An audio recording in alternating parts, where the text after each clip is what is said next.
His hand was under my leggings before I even realized I had leaned into him. My husband was out of town, our son was at school, and I was bent over a stretching bench in the community gym, dripping, sweating, trembling. I should have pulled away. I should have said no. But I did not. Instead, I widened my stance. I let him touch me like I had not been touched in months, maybe years.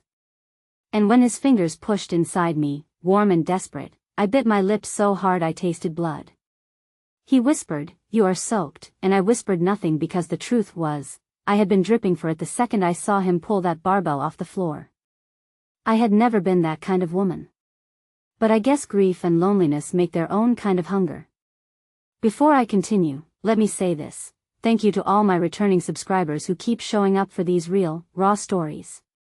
I see your comments and your support, and I am grateful.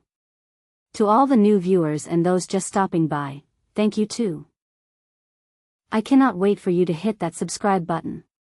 It may look small, but it is the fuel that keeps this channel alive. Now, after that intro, I want to know, what would you have done? Drop your thoughts in the comments below. Let us talk about it. Now, let me take you back to the beginning. My name is Rachel Morgan. I am 36 years old, married for 10 years, and I live in a clean, sunlit neighborhood in Florida.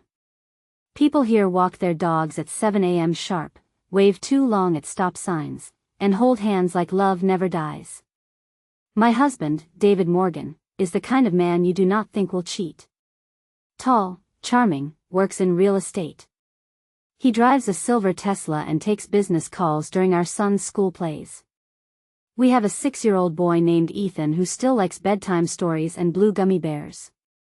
And me? Well, I used to be someone. I used to laugh with my teeth out.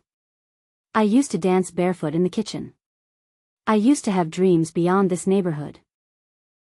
But somewhere between diapers and dinner plans, I faded into background noise. That was when Jake Matthews moved in across the street. Jake was 27. Ex-military. New to the community. He opened a fitness boot camp down by the lake and wore sleeveless shirts like he did not know what temptation meant.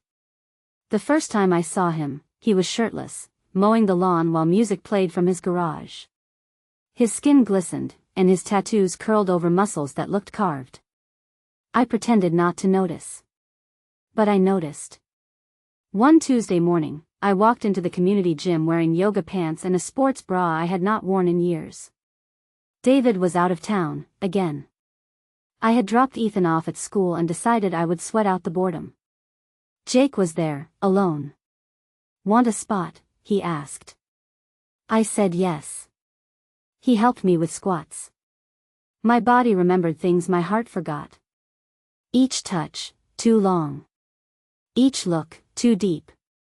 By the end of that session, I was wet with more than sweat. I went back the next day. And the next. It was a Friday. Rain tapped on the gym windows.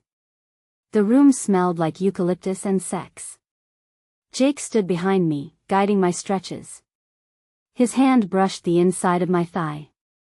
I flinched. But not from fear. From need. "Relax," he said, voice low. "Let go." And I did. I bent forward, arms out, legs spread slightly. His fingers followed the curve of my hips, dipped lower, until they were under my waistband. I gasped. But I did not stop him. I had never been touched like that, not in years. Not with that kind of hunger. He knew exactly what he was doing. He touched me like I was his. Like I had already said yes, even though my mouth never spoke. I was soaked. He said it out loud, like it was a compliment. I came undone on that bench, in a quiet corner of a community gym that smelled like air freshener and disinfectant. I closed my eyes and forgot my vows, forgot my ring, forgot David's name. I drove home with shaky hands. I kept checking the rearview mirror like guilt had a face. When I walked into the house, it felt different. The silence was heavier. The clock on the wall ticked like a warning. I took a long shower. I washed my skin raw. But nothing made me feel clean. Later that night, David called. Said his conference was extended. He would be gone another 2 days. I should have felt betrayed. But instead, I smiled. Because somewhere deep in my body, I wanted it again. I told myself it would only happen once. That what Jake and I did at the gym was a single, heat-driven mistake, a moment of weakness, born from loneliness and desire. But the truth was uglier than that. Because I craved it. Not just the way he touched me, but the way he saw me. Like I was more than a mom. More than a wife. Like I was a woman who still had fire burning under her skin. I had spent the last 6 years being everything for everyone. Except myself. And Jake. Jake made me feel like me again. The next time it happened, it was in the back room of his gym. There were no stretching benches, no mirrors, no windows, just a rubber mat on the floor and a speaker thumping soft trap music in the background. He locked the door behind him. He did not ask this time. He pulled down my leggings with one sharp tug and pressed his mouth to the inside of my thigh like it belonged to him. I wanted to push him away. I wanted to tell him it was wrong. But I could barely breathe. My hands clutched the edge of the shelf behind me as my legs shook. My heartbeat slammed against my ribs as his tongue slid between the folds of my guilt. And once again, I dripped for him. When I got home that day, David was sitting at the kitchen island with a glass of wine in his hand. He had come home early. My stomach dropped. He looked up, smiled, and said, "Hey babe. You look flushed." I smiled back. My voice cracked when I answered him. I lied. I told him I had just finished a hard workout. And then I kissed him on the cheek and went to shower. I scrubbed myself raw again, but the water could not erase what Jake had left behind, because what he gave me was not just physical. It was emotional. And that scared me more than anything else. David had changed, too. Long before Jake ever touched me. He stopped asking how my day was. He stopped touching me in bed unless I reached first, and even then, it felt robotic, like scratching an itch. His phone was always face down. Always buzzing. Always hidden. He started working longer hours. Traveling more. He blamed the market. I blamed myself. But it had not always been like this. We used to be wild together. Before the mortgage and the PTA meetings and the daycare bills. Before my body changed, before the stretch marks and the exhaustion. We had been best friends. Lovers. Now, we were quiet strangers. Passing ships. I could not remember the last time he looked at me the way Jake did. One night, I could not sleep. David was snoring beside me. The room was dark. The fan hummed overhead. I rolled over, quietly, and reached for his iPad on the nightstand. His passcode had not changed. I knew I should not have done it. But my instincts told me something was off. And what I found nearly stopped my heart. There were messages. A thread with a woman named Celeste. Long texts. Flirty emojis. Photos. She worked at his office. Her texts were bold. Missing your hands today. Still thinking about the night in Tampa. David's responses were worse. You were incredible. Wish I was inside you now. I dropped the iPad. I sat on the edge of the bed, staring at nothing, feeling like the world had tilted sideways. I had been punishing myself. Carrying shame and guilt for my own betrayal. But he was no better. He was worse. Because while I had been seeking comfort, he had been building a second relationship. I walked to the bathroom, locked the door, and cried into a towel. My tears soaked it through. Not just from heartbreak. But from rage. I had been trying to forgive myself. But now? Now I was done feeling guilty. The next day, I texted Jake, your place. Noon. Do not make me wait. I wore no panties. Just a dress. When I walked into his apartment, he knew. He kissed me so hard I gasped, then he lifted me onto his kitchen counter like I weighed nothing. There was no slow build-up. He took me like he owned me. I let him. Every thrust was a punishment. Every moan a release. I clawed his back, bit his shoulder, screamed his name like I was trying to forget my own. I had never been so shameless. I did not care. Because this was not just about desire anymore. This was about taking something back. Afterwards, I sat on his couch wrapped in a throw blanket while he poured 2 glasses of water. He looked at me, eyes dark, and said, "Are you okay?" I laughed. A real, bitter laugh. "No," I said. "But I will be." Jake touched my knee gently. "You do not owe him anything." Maybe I did not. But the truth still twisted in my gut. I had cheated. He had cheated. But something inside me knew, my story was far from over. And neither was Jake's. Because something about the way he watched me that afternoon, the way he checked his phone every few minutes. It told me he was hiding something too. I thought I was taking back control. I thought letting Jake in, letting him touch, fill, and devour me, was how I would reclaim something David had slowly stolen from me. But that illusion shattered the moment I followed Jake into his bedroom and saw the framed photo on his nightstand. It was not the woman in the picture that caught my attention. It was the man beside her. David. My husband.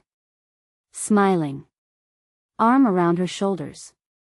Wearing the same navy blazer I had just picked up from the dry cleaner 2 weeks ago. And that woman, she was not Jake's sister. She was not just some ex. She was Celeste. My knees buckled. I sat down hard on the edge of Jake's bed. My throat burned. My ears rang. Jake looked at me and froze. He had not meant for me to see that photo. I pointed to the frame, my voice dry. "You know him?" Jake stayed quiet for a moment too long. Then he sat across from me, elbows on his knees. "I did not know how to tell you," he said, finally. "At first, it was just sex. Just a wild fantasy. But when you started texting, I saw your last name. I figured it out." My stomach turned. "You figured what out?" He sighed. "David is my sister's boyfriend. Celeste. They have been together for almost 3 years." My mouth dropped open. "Boyfriend?" He told her he was single. Jake nodded. "They met at a seminar. He never told her he was married." It hit me like a freight train. The lies. The betrayals. The tangled mess of secrets. David had been living a double life for almost 3 years, building a home with me, raising a child with me, while whispering promises to another woman. And Jake? Jake was not just some sexy neighbor. He was a man with his own broken story. He had come to Florida to be close to his sister, to protect her, to watch over her. He found out about David, and then he found me. I stared at him. "Did you sleep with me to hurt him?" I asked. Jake's eyes softened. "No. Not at first. But then I started to like you. Really like you."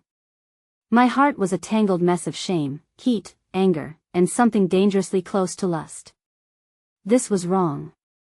So wrong. And yet, I felt powerful. For the first time in years, I held the sharp edge of the truth. And I was done bleeding for men who fed off my silence. That night, I did not sleep. I laid next to David, pretending. Pretending not to see the way he clutched his phone even in sleep. Pretending not to remember the way Jake's mouth had claimed me just hours earlier. In the morning, I got Ethan ready for school. I kissed his forehead and told him I loved him. Then I made coffee like it was any other Thursday. But it was not. Because I had a plan. And it started with an envelope. I printed everything. Screenshots of David's texts with Celeste. Photos of him holding her hand. Restaurant receipts, hotel bookings, and even the birthday gift charge from Tiffany's. Then I added my own little twist. Photos of Jake and me. Our bodies tangled in sweat. A clip of the gym camera footage, just a glimpse of my legs spread on the stretching bench, his shadow moving behind me. I sealed everything inside a large manila envelope. No note. No explanation. Just the truth. That evening, I invited David to dinner. I wore red lipstick and heels. I made his favorite pasta. I poured wine, laughed too easily, and played the part of the devoted wife. Midway through dinner, I slid the envelope across the table. He opened it. His face turned pale. He reached for his glass, but his hand shook. "What is this?" he whispered. I smiled. "A second chance. For both of us. You get to come clean. I get to decide what to do with the truth." His eyes flicked between the photos, Celeste, Jake, me. His world crumbled in silence. And I savored every second. Later that night, after he stormed out, after he packed a bag and said he needed space, I sat on the porch, sipping wine. Jake walked over. He looked cautious. Wary. "You okay?" he asked. I nodded. "I thought I would feel ashamed," I said. "But all I feel is free." Jake sat beside me. "I did not plan any of this," he said. "I never expected to feel anything for you. But I do." I looked at him. "You used me." He nodded. "And you used me back." We sat in silence. The heat of summer pressed around us. I was still dripping, for power, for revenge, for freedom. But not for guilt anymore. I had paid my price. Now it was their turn.